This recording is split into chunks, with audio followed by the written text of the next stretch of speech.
In this lesson, we're going to take a look at It Hurts Me Too. This song was first recorded in 1940 by Tampa Red.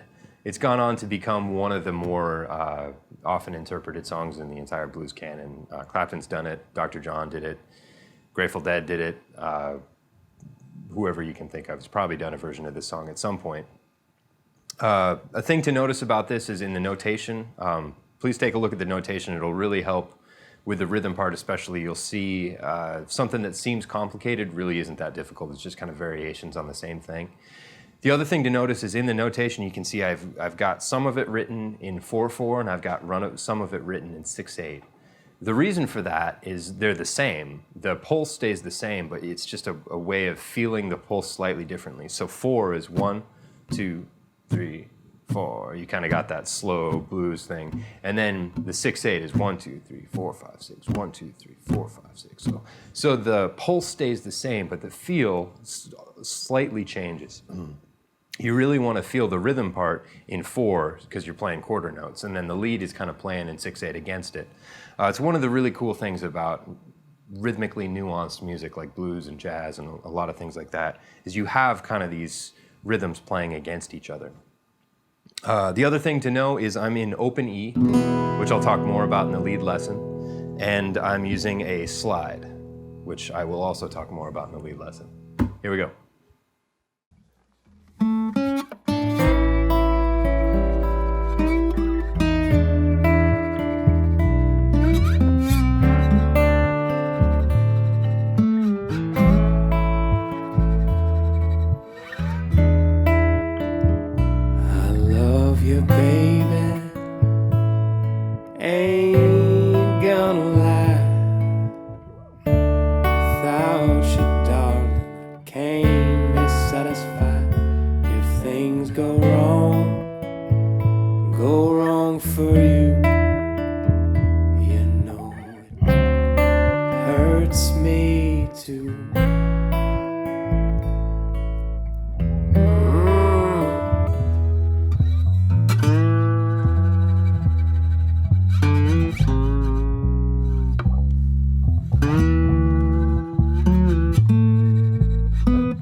All right, let's take a look at the rhythm part for this version of It Hurts Me Too.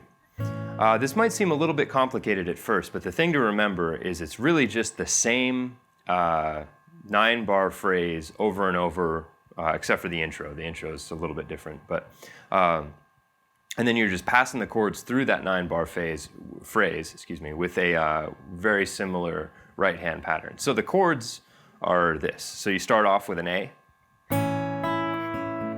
Play A again, up to the D, to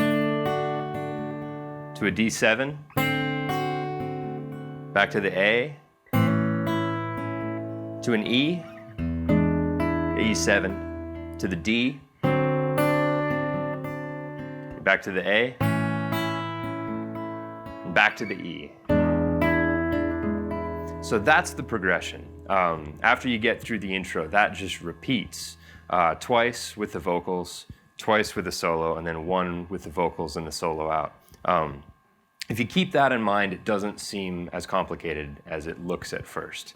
So those chords stay the same. It's just E. It's just different versions of A, D, and E. A lot of the D and the E I'm doing up here, further up the neck. So I'm using E7 right here, which is you've got your 3rd finger on the 7th fret. You've got your 2nd finger on the 6th fret, and you've got your pinky on the 7th fret of the 3rd string, and you've got your 1st finger on the 5th fret of the 2nd string.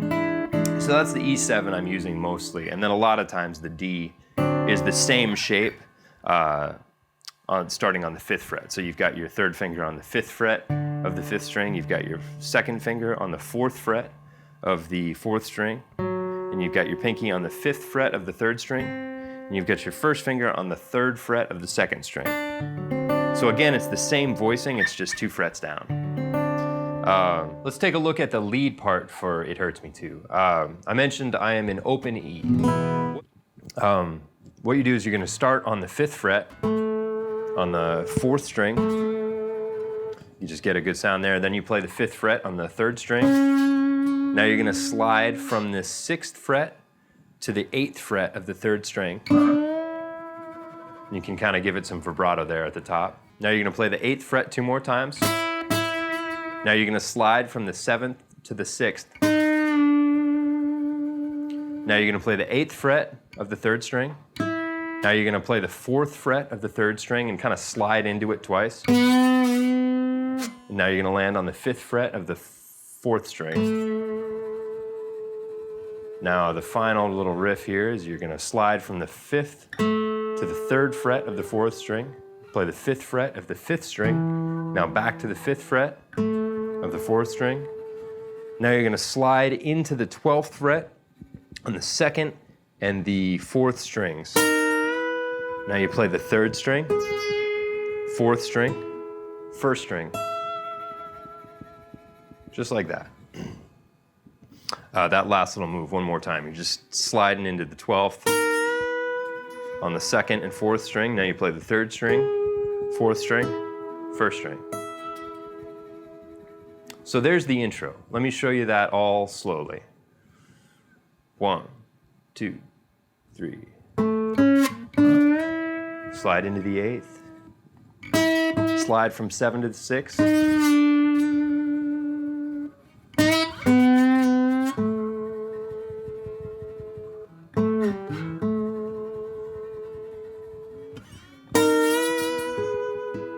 Dissatisfied if things go wrong